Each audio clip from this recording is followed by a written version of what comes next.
So hello everyone. और I hope आप सभी अच्छे होंगे। आज की जो ये वीडियो रहने वाली है ये है यूपीएससी एस्पिरेंट्स के लिए, या फिर आप अगर किसी भी गवर्नमेंट जॉब की तैयारी के लिए सोच रहे हैं तो उससे पहले कुछ गाइडेंस वाली वीडियोस मैं चाहता हूँ कि आप लोगों तक पहुंचे, क्योंकि ये जो कोचिंग इंडस्ट्रीज बच्चों के माइंड के साथ खेलती है, जो मैनिपुलेशन टेक्निक्स यूज करती हैं, मैं चाहता हूँ कि हर बच्चा उसमें ट्रैप ना हो। बेसिकली कहने का मतलब यह है कि जितना भी अपने अराउंड में आप एनवायरनमेंट देख रहे हो, मोबाइल पे, इंस्टा पे, या आप फिजिकल जो चीजें देखते हो, जो इनके कोचिंग वालों के बैनर्स होते हैं और बहुत सारी चीजें होती हैं जिनसे आप इन्फ्लुएंस्ड हो जाते हो। इवन अब तो मूवीज, वीडियोस और पता नहीं इन्फ्लुएंस करने के लिए क्या क्या बनाया गया है। बट सिंपलेसली एक चीज कहना चाहूंगा कि जब भी आप कोई प्रिपरेशन के बारे में सोचते हो कभी भी, तो आप एक चीज ध्यान रखना कि सिर्फ वीडियोस देखने से, सिर्फ उनकी मोटिवेशनल बातें सुनने से, सिर्फ उनका कंटेंट देखने से सिलेक्शन नहीं होता है। ठीक है, मैंने काफी सारे गवर्नमेंट एग्जाम्स दिए हैं और काफी सारी ऐसी जॉब्स हैं जिन्हों को मैंने क्रैक किया, बट कहीं ना कोई issue, just because of guidance, मुझे पता नहीं था। और फिर बहुत मतलब छोटे माइन्यूट माइन्यूट चीजों से, छोटे छोटे मार्क्स से, बहुत कम पॉइंट में कुछ मार्क्स थे बेसिस पॉइंट में, जिनमें मैं लैग कर गया। So I want to share my experience with you guys, just because it is important. क्योंकि देखो एक चीज है, आप सोच तो लोगे कि यूपीएससी की तैयारी करनी है और आप फिर दिल्ली के दरियागंज में चले जाओगे, बहुत सारी बुक्स ले आओगे, फाउंडेशन कोर्सेज ज्वाइन कर लोगे और बहुत कुछ। बट ये वर्थ इट है भी कि नहीं है, ये आपको सबसे पहले सोचना पड़ेगा। जैसे देखो, अगर किसी बच्चे को आर्मी में जाना है तो उससे पहले उसे दौड़ की प्रैक्टिस करनी होती है। वो बहुत ज्यादा, अब एक दिन में दौड़ तो पाएगा नहीं। अगर एक दिन में दौड़ेगा तो आपको भी पता है कि what will be the result. तो बेसिकली आप जैसे किसी आर्मी में जाने के लिए अपने आप को फिट रखते हो, डेली दौड़ते हो, 1 साल 1.5 साल की मेहनत होती है, फिर फिजिकल फिटनेस पे, अपने डाइट का ध्यान रखते हो, अपने हेल्थ का ध्यान रखते हो, इमोशनली, मेंटली, सोशली, फिजिकली। तो जब जाके ये सारी चीजें इकट्ठी होती है, तब जाके एक व्यक्ति एक आर्मी में सोल्जर बनता है, या किसी भी जॉब पे, आर्मी की किसी एक डिफेंस पे जाता है और अच्छे से फिट रह के और अपने देश की सेवा करता है। सिमिलरली यूपीएससी का भी आजकल स्टांस कुछ ऐसा ही है। जो जितनी भी कोचिंग इंडस्ट्रीज है, अब देखो जैसे एग्जाम के 15 दिन पहले, जैसे मैंने आपको बताया कि कोचिंग इंडस्ट्रीज क्या करेंगी, मैराथन क्लासेस चला देंगी। तो मुझे ये चीज समझ में नहीं आती कि अगर आप इतना ही बच्चों का भला चाहते हो तो वो बैचेस आप, या फिर वो मैराथन क्लासेस आप 3 महीने पहले क्यों नहीं डाल देते।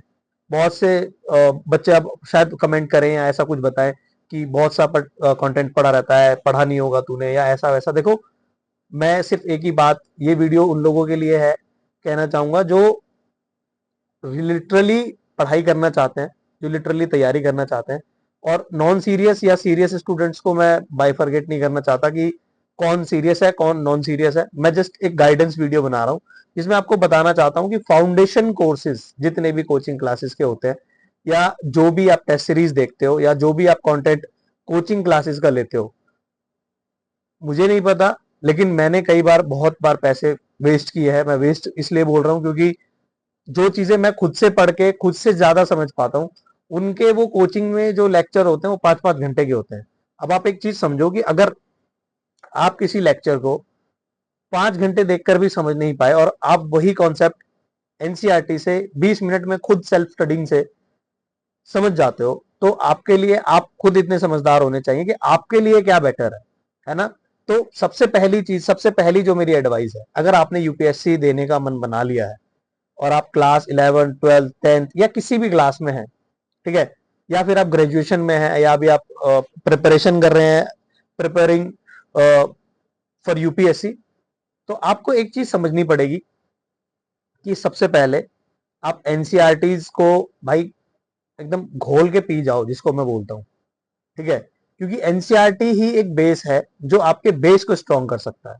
और वो मैं इसलिए बोल रहा हूँ क्योंकि देखो, मैं काफी टाइम से पढ़ा भी रहा हूँ, जैसा मैंने बताया, मैं बच्चों को पढ़ा भी रहा हूँ। मुझे 10 साल हो चुके हैं बच्चों को पढ़ाते हुए, और 10 साल में मैं अब देखता हूँ कि आपके जो जितने भी well known renown coaching centres हैं, कोचिंग्स है बड़े बड़े, वो क्या करते हैं, वो 85% 90% रिजल्ट देके बच्चों को, और फिर उसका बहुत बड़ा सेलिब्रेशन करते हैं ताकि और बच्चे उनसे जुड़े।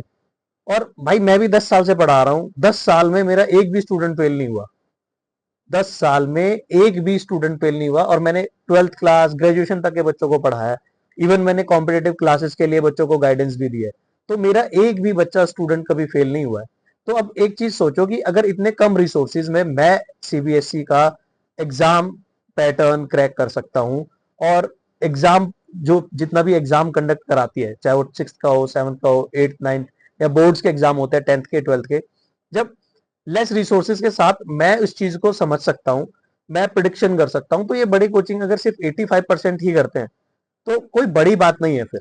मतलब सेम चीजें हैं, बस वो आपको एक फ्रेम के अंडर में बहुत सी चीजें बेच रहे हैं। ठीक है, ये गंजे को कंघी बेचने वाली बात है। आप किसी भी फाउंडेशन कोर्स को खरीदने से पहले प्लीज ये वीडियो एक बार देख लेना, ताकि आपको समझ में आए कि फाउंडेशन कोर्स की आपको जरूरत है भी कि नहीं है। मैं भी बहुत सारी मतलब चीजों को, ऐसे वीडियोस, कभी कोई वीडियो कभी कोई वीडियो, कोई वीडियो कभी कुछ देखता था कि भाई अभी यहाँ से ये कंटेंट मिल जाएगा, यहाँ से ये कंटेंट मिल जाएगा। देखो मेरे पास बुक्स बहुत सारी हैं, मेरे पास बहुत सारी बुक है। मतलब जिस जिस टॉपर ने, जिस कोचिंग के टीचर ने, जिस किसी गाइडर ने मेरे को जो भी बोला ना, जो भी मुझे गाइड करता था, भाई ये कंटेंट पढ़ो, ये पब्लिकेशन पढ़ो, ये टीचर की बुक पढ़ो, ये नोट्स पढ़ो, ये टेस्ट सीरीज लगाओ, ये करो, वो करो, ये कोर्सेज ले लो, वो कोर्सेज ले लो। तो मैंने कहीं ना कहीं कोर्सेज लिए हैं, मैंने कहीं ना कहीं इन बुक्स पे पैसा खर्च किया है। हाँ, एक चीज थी कि मेरे अंदर बुक्स को पढ़ने के लिए, मैं थोड़ा सा बुक वर्म हूं, तो मुझे बुक्स को पढ़ने का क्रेज अलग है, तो मैं बुक्स खुद भी पढ़ता था, तो वो अलग चीज है कि वो मुझे कहीं ना कहीं फायदेमंद तो रही। बट एक चीज सिंपल है ना, कि अगर बुक्स पढ़ने से ही सारा क्रक्स मुझे मिल रहा है, बुक्स पढ़ने से ही सारा ज्ञान मुझे मिल रहा है, मेरी रीडिंग अच्छी हो जा रही है, मेरी सोचने की जो एबिलिटी है, वो कैपेसिटी है जो, वो बढ़ जा रही है, तो फिर why would I go for foundation batches? क्योंकि एज सच तो कोई यूपीएससी की कोचिंग क्लेम नहीं करती कि हमने ये पढ़ाया था और ये आ गया। और सिंपल सी बात है, बहुत एक सिंपल लाइन है, under the sun everything is important for UPSC. तो अब सोच के देखो कितने मीम्स बनते हैं इन पे, कितना सब कुछ होता है। बट जो नई जनरेशन आ रही है, जो नए बच्चे आ रहे हैं, उनके लिए क्या है? अब अभी देखो रिसेंट, अगर आप यूपीएससी की प्रिपरेशन में एल्गोरिदम, यूट्यूब का एल्गोरिदम आपको क्या सजेस्ट करेगा कि भाई ये बैच शुरू हो गया है, 2026 का बैच शुरू हो गया है, 2026-27 के लिए प्रिपरेशन करो, 2027-28 के लिए बैच शुरू करो। अब मेरा क्वेश्चन ये है कि जो बच्चे 2020, 2018, 2022, 23, 21 से प्रिपरेशन कर रहे हैं, या जिनका 1 मार्क 2 मार्क से रह गया है, तो क्या कोचिंग वालों की कोई रिस्पॉन्सिबिलिटी नहीं बनती है कि उनके बैच को रिन्यू कर दें, उनको वापस से गाइडेंस दें? अब देखो, इसके सपोर्ट में मुझे नहीं पता कि कितने लोग आएंगे, क्या होगा क्या नहीं होगा, but I am just recording this video, क्योंकि ये सारा एक बहुत बड़ा स्कैम है भाई। अगर आप लीनियंट बैकग्राउंड से आते हो, मैं एक चीज बोलना चाहूंगा कि सबसे पहले अगर आप लीनियंट बैकग्राउंड से आते हो, तो अपनी एक जॉब कोई भी सबसे पहले सिक्योर करना, अपने आपको फाइनेंशियली इंडिपेंडेंट करना, उसके बाद ही आप इस तैयारी में पढ़ना। ये भाई टोटली गैम्बल है। ठीक है, सिंपल सी चीज ये है कि सबसे पहले देखो एनसीईआरटीज को आप खत्म करो। अब घूम फिर के बात आती है एनसीईआरटी पर। कोई भी फाउंडेशन कोर्स ना लेने का रीजन ये है कि क्या सब कुछ एनसीईआरटी में मिलेगा? भाई बिल्कुल मिलेगा। एनसीईआरटी ऐसी बुक्स हैं, ऐसी बुक्स प्रोवाइड कराता है पूरा काउंसिल, कि आप एनसीईआरटी को जितनी बार पढ़ोगे उतनी बार आप उससे कुछ ना कुछ नई चीज प्रोक्योर करोगे। ये चैलेंज है मेरा। लेकिन ये कोचिंग इंस्टीट्यूट क्या करते हैं? ये वही सेम चीज करते हैं, बस प्रिंटिंग का तरीका, पैटर्न बदल दिया, जो सिर्फ भाई पीपीटी और वर्ड पैड पे की गई चेंजेस का कमाल है, और कुछ भी नहीं है। बुक्स अच्छी दिखती हैं प्रिंट हो गए, इसका मतलब ये नहीं है कि उसका कंटेंट भी बदल गया है। सेम चीजें, सब कुछ सेम है। तो फाउंडेशन कोर्सेज में चेंज क्या है? मैंने अभी पिछले साल किसी टीचर का कोर्स लिया था, मतलब फाउंडेशन कोर्स था पूरा 2023 में। उससे पहले भी मैंने किसी टीचर का कोर्स लिया, पूरे कोचिंग का कोर्स लिया। ठीक, अब जब मैंने कोर्स लिया तो पॉलिटी वही थी जो 11th-12th में है, ज्योग्राफी वही थी जो 11th-12th में है, सब कुछ, everything was the same thing, whatever they were teaching, everything was same. When it comes to CSAT, when it comes to reasoning comprehension, तो मुझे लगा कि यार ये टीचर खुद ही सीख रहा है, ये खुद ही मतलब सॉल्व करने की कोशिश कर रहा है, तो ये हमें क्या समझाएगा? तो एक चीज सिंपल सी बहुत क्लियर समझ लो कि आप जो कोचिंग के जो स्कैम्स होते हैं, उनसे बचने का सिंपल तरीका, क्योंकि आपको कोई नहीं बताएगा। उनको तो सेल्स टारगेट मिले हुए हैं, वो आपको कहीं ना कहीं हिट करेंगे। आप किसी वेबसाइट से कुछ डाउनलोड करो, सबसे पहला पॉपअप आएगा कि just register yourself, so they can call you in a mid when you are searching something, some content from their websites। ठीक है, तो अगर ये सब है तो एक इस चीज से सिंपल सिंपल चीज समझो ना, आपकी आपको ये कुछ भी चीज फ्री में प्रोवाइड नहीं करा रहा है। PYQs डाउनलोड करने हैं, मार्कशीट्स डाउनलोड करनी है, टॉपर की शीट्स डाउनलोड करनी है, या कोई कंपाइलेशन है, कुछ भी डाउनलोड करना है, तो they will take your information, mobile number ले लेंगे, ईमेल आईडी ले लेंगे, फिर आपको इतने मैसेजेस भेजेंगे बल्क में कि आपको लगेगा यार कि कोचिंग बहुत ज्यादा जरूरी है। भाई मेरे देखो, एग्जाम क्रैक होना ना होना एक अलग चीज है, बट उसकी आड़ में आप पैसे बर्बाद करते जाओ, पब्लिकेशंस बदलते जाओ, कोचिंग्स पे कोचिंग्स ज्वाइन करते जाओ, डजंट मेक एनी सेंस। और बहुत से ज्ञानी होंगे कि भाई ऐसा वैसा, तो एक चीज सोचने वाली है, सारे टीचर कंट्रोवर्सी में सब अलग अलग हो जाते हैं, फिर इनके बड़े बड़े फंक्शंस होते हैं तो ये साथ में हो जाते हैं। अभी देखा आपने, अभी लिटरली एक मतलब रिसेंटली किसी एक बड़े टीचर की शादी हुई है, उन्होंने वो हमेशा बात करते हैं गरीब बच्चा ये वो फला फला, लेकिन एक भी गरीब बच्चा दिखा आपको उनकी शादी? और दिखा हो तो हो सकता है अभी उन्होंने एक खास टीचर को भी नहीं बुलाया उनके। तो ये तो भाई देखो रियलिटी हो चुकी है इन लोगों की। इनको ये पता है कि ये अब एक सेक्टर बन गया है, एजुकेशन सेक्टर, क्योंकि India is a developing country, growing country. इनको लगता है कि लोगों को अब समझ में आने लगा है पढ़ाई के बिना कुछ भी नहीं है। हर कोई यही चाहता है कि शुरू में आपको सिंपैथी दिखाए, सारी चीजें समझाए, फिर धीरे धीरे धीरे धीरे वो सेम चीज वही करने लगेगा। ठीक है, तो कोचिंग के इस स्कैम से बचो। और गाइडेंस, अब मैं इस पूरे सीरीज, इस पूरे जो सरकमस्टांसिस चल रहे हैं, इस पे एक एक करके पूरी सीरीज में वीडियोस बनाने वाला हूं। कौन सी बुक्स, कैसे पढ़ना है, क्या करना है। देखो, सिलेक्शन होना ना होना वो अलग चीज हो सकती है, क्योंकि जरूरी नहीं है कि आपको जो फाउंडेशन कोर्स में टीचर मिलेंगे वो पढ़े लिखे होंगे। ठीक है, बट अगर फी भी हो तो नॉमिनल हो ना। एक एक कोर्स का इतना इतना चार्जेस लेते हैं, फिर कोई सॉल्यूशन नहीं है, कुछ नहीं है, और बाद में फिर आप रिग्रेट करोगे कि इतना पैसा हमने लगा दिया, सिलेक्शन हुआ नहीं, एज चली गई और पैसा चला गया, फिर कोई करियर, सिक्योर करियर नहीं है।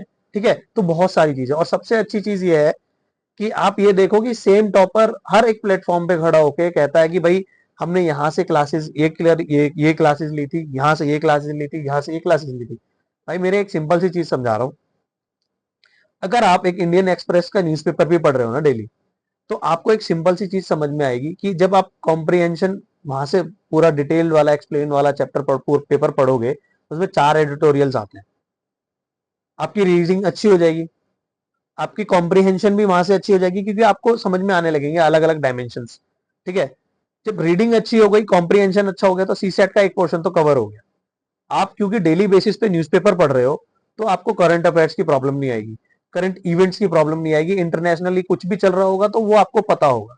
ठीक है, फिर वहां से आपको, क्योंकि बड़े बड़े जो राइटर्स हैं, जो बड़े बड़े लेखक हैं, जो किताबों उनको एडिटोरियल्स को लिखते हैं, उनका एक्सपीरियंस आपको मिलता है, उनकी राइटिंग का तरीका आपको मिलता है, उनका स्ट्रक्चर, जो इंट्रोडक्शन होता है, कैसे इंट्रोड्यूस किया है, कैसे कंक्लूड किया है किसी भी एडिटोरियल को उन्होंने, वो समझ में आता है। तो एथिक्स वहां पे आता है, वहां से आपको समझ में आता है।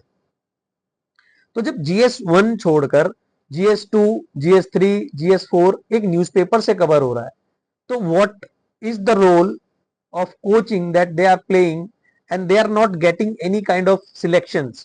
उन्हें ये पता है कि लिमिटेड सीट्स हैं, बट एक एक कोचिंग में 5-5 हजार, 10-10 हजार, हर साल यूपीएससी के 10 लाख बच्चे फॉर्म भरते हैं, और जबकि उनके आधे भी प्रीलिम्स में नहीं पहुंच पाते, क्योंकि कोचिंग को पता है कि हमारा इंडस्ट्री है और हमें इसमें पैसा कमाना है।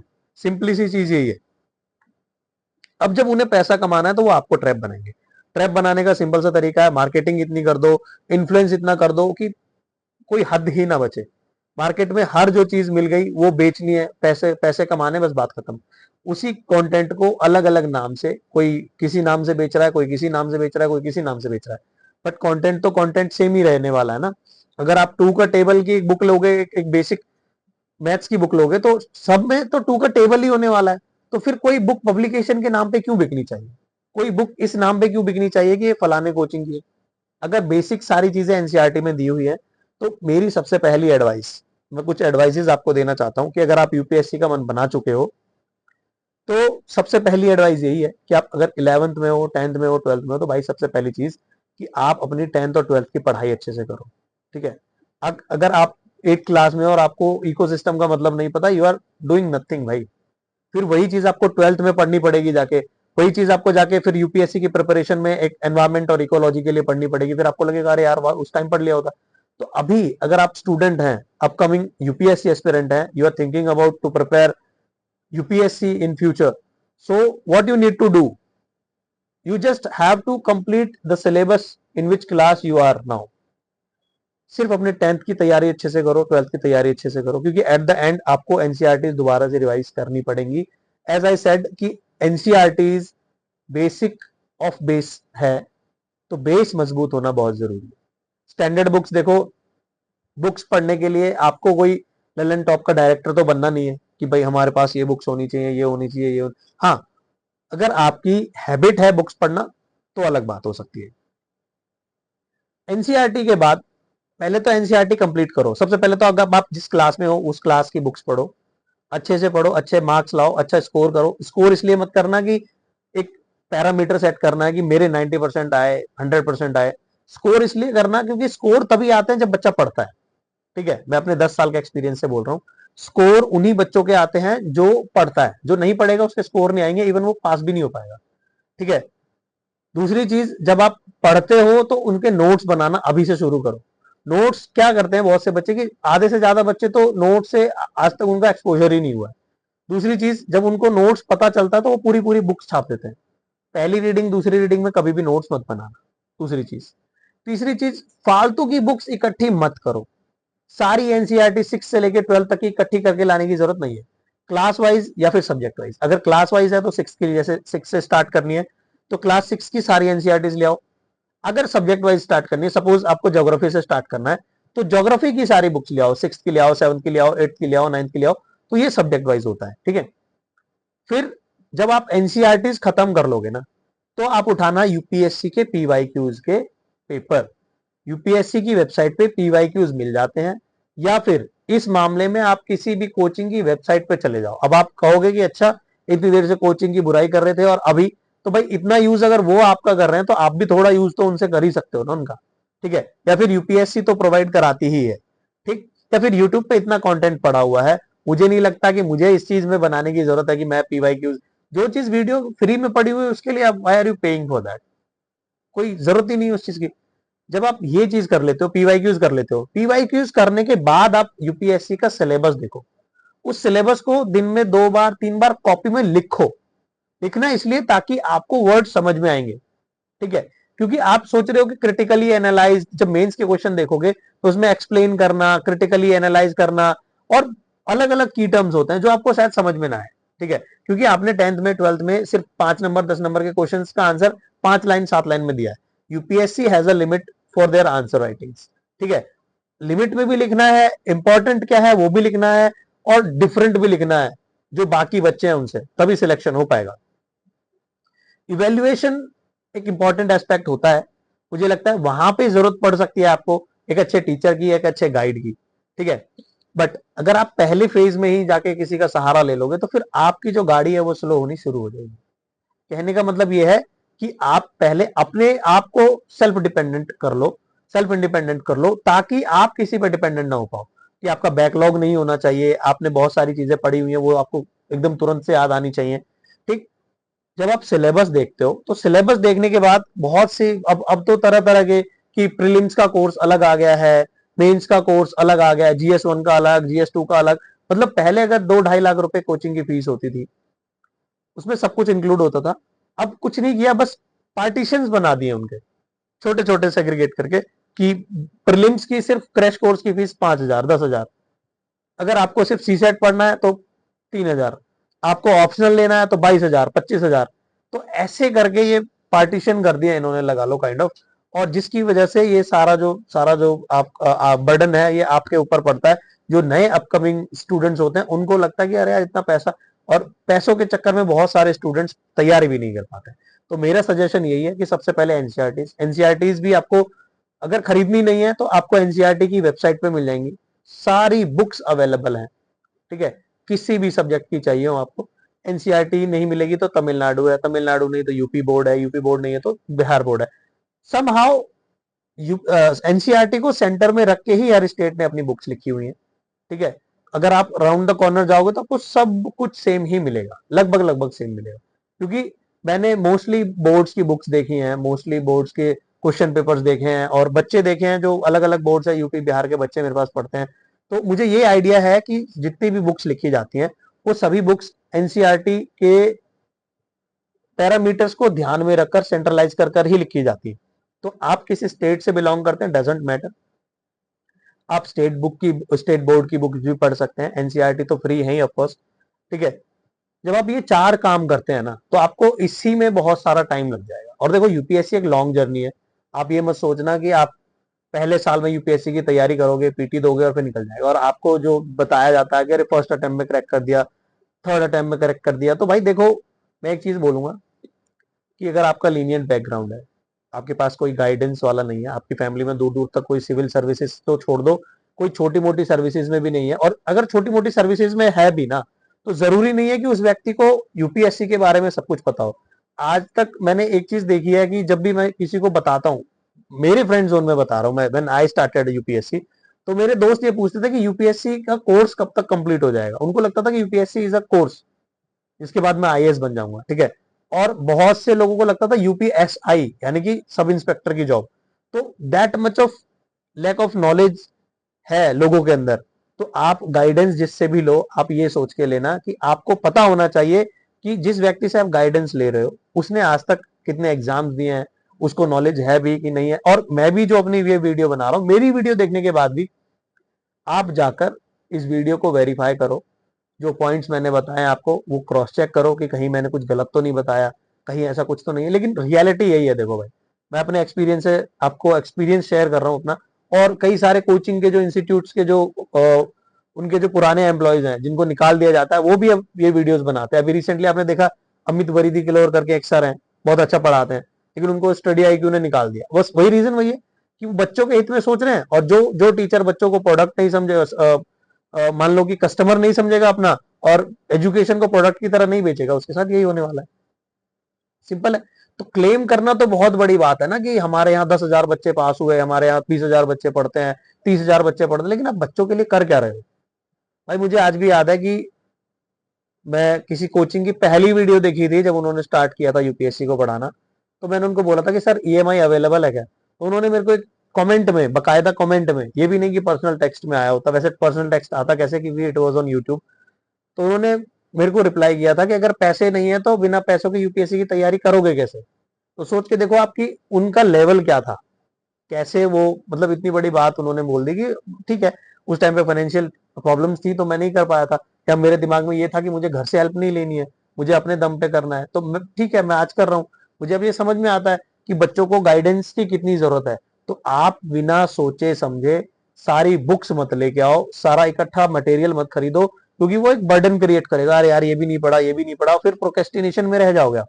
सबसे पहले या तो ईयर वाइज, सॉरी, या तो क्लास वाइज या फिर सब्जेक्ट वाइज, अगर आप एनसीईआरटी से स्टार्ट करना चाहते हो तो। अगर अच्छा, ये तो हो गया उन बच्चों के लिए जिनकी रीडिंग अच्छी है, जिनको समझ में एक बार में आ जाता है, जो थोड़े से स्मार्ट और इंटेलिजेंट टाइप के बच्चे हैं, अगर आपका 65 टू 75 के परसेंटेज के बीच में मार्क्स आते हैं। अब मैं बात करता हूं उन बच्चों की जिनके बिलो 60 मार्क्स हैं, अब 50 हैं। तो वो बच्चे क्या करें? तो भाई देखो, सबसे पहली चीज, कमी आपकी है ना, तो कमी आपको खुद दूर करनी पड़ेगी। अभी देखो इतनी सारे हिंदी मीडियम के स्टूडेंट हैं, सबसे बड़ी प्रॉब्लम देखो मेरे को एक चीज लगती है कि हिंदी मीडियम जैसा कुछ होना ही नहीं चाहिए एज यूपीएससी सेड। कि क्यों? क्योंकि भाई हिंदी भी तो एक लैंग्वेज है ना, इंग्लिश भी तो एक लैंग्वेज है ना।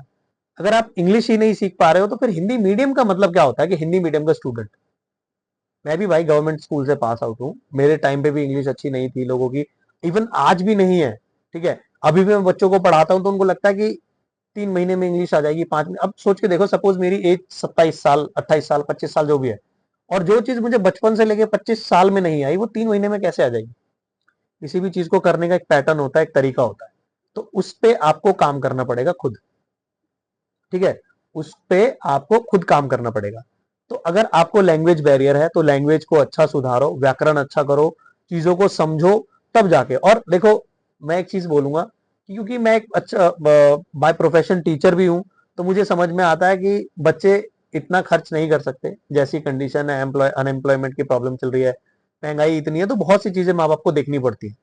तो अगर आप कहो तो मेरे पास कुछ ऐसे चैनल्स हैं जो मैं आपको बता सकता हूं, जिनसे आप फ्री में इंग्लिश अच्छी कर सकते हो, अपनी हिंदी की व्याकरण अच्छी कर सकते हो, मैथ्स अच्छी कर सकते हो सीसेट के लिए, और बाकी बहुत सारी चीजें अच्छी कर सकते हो। बाकी गाइडेंस के लिए मैं आपको नेक्स्ट वीडियो में बताऊंगा कि आपको क्या क्या करना है, क्या क्या नहीं करना है, और क्या क्या चीजें आपको रिक्वायर्ड होंगी यूपीएससी की तैयारी के लिए, या फिर वेरियस गवर्नमेंट एग्जाम्स के लिए। जितने भी एग्जाम्स मैंने आज तक दिए हैं, जितने भी मेरे को कट ऑफ में जिनमें मैं पार हुआ हूं, जिनको मैंने कभी ज्वाइन नहीं किया, या ऐसा जो भी एग्जाम रहा, ठीक है। मेरा इंट्रोडक्शन सिंपल सा यही है। मैं लास्ट में अपना इंट्रोडक्शन बता देता हूं ताकि आप लोगों को थोड़ा डाउट ना रहे। मैंने साइकोलॉजी ऑनर्स किया हुआ है। मैं अभी फॉरेंसिक में पीएचडी करने की सोच रहा हूँ with my UPSC journey. Books मेरे को बहुत अच्छी लगती हैं, books are my best friend. I have been teaching since 8 years, sorry 10 years, ठीक है, क्योंकि मैं कॉलेज टाइम से ही पढ़ा रहा हूँ, और उससे भी पहले से पढ़ा रहा हूँ इवन, ठीक है। और यूपीएससी की तैयारी मैंने हाल ही में शुरू करी है, 2-3 साल, कोविड प्री कोविड से पहले शुरू करी है, ठीक। उससे पहले मैंने ग्रुप डी के exam, IB, EPFO, SI, CPO, और मतलब you name it and I tell you कि मैंने ये एग्जाम दिया है कि नहीं दिया, एग्जाम पैटर्न क्या है। और लास्ट टाइम 2019 में मैंने बिहार एसआई का एग्जाम दिया था, बट उस टाइम पे वो एग्जाम लीक वगैरह हो गया था। मेरा एग्जाम बहुत अच्छा गया था, कुछ मार्क्स से रह भी गया था, और ऐसा बहुत कुछ है। तो वो मैं आपको बताता रहूंगा। बाकी ये मेरा छोटा सा इंट्रोडक्शन है, और गाइडेंस की वीडियोस में अभी लाता रहूंगा, आपको बताता रहूंगा कि अदर वेरियस एग्जाम्स में कैसे प्रिपरेशन करनी है, क्या क्या सब्जेक्ट होने चाहिए, क्या क्या सोर्सेज होने चाहिए, कैसे आप किसी वीक सब्जेक्ट को स्ट्रॉन्ग कर सकते हो। I was very weak in my English, I was very weak in my maths, economics, और आज शायद ही एनसीईआरटी के ऐप में कोई ऐसा सब्जेक्ट हो जो मैं पढ़ा नहीं सकता। शायद अकाउंट्स को अगर मैं छोड़ दूं, क्योंकि अकाउंट्स मेरा बैकग्राउंड नहीं रहा है, बट हाँ, मुझे इकोनॉमिक्स बहुत अच्छे से पढ़ानी आती है, सोशियोलॉजी पढ़ानी आती है, बाकी सारे subjects you will name it and I will teach you. तो बेसिकली कहने का मतलब ये है कि अगर आप अपने आप पे ध्यान दोगे ना, तो it is possible, it is doable, ठीक है। तो ये कोचिंग वगैरह और ये तो थोड़ा सा सोचना इनके बारे में कि rather wasting money on coachings, आप अपने ऊपर थोड़ा सा टाइम खर्च करो, अपने ऊपर वेस्ट करो जो भी चीजें करनी है, तो वो वेस्ट नहीं, वो इन्वेस्टमेंट होती है। सो मिलता हूं आपसे अपनी नेक्स्ट वीडियो में। Till then, thank you, bye bye.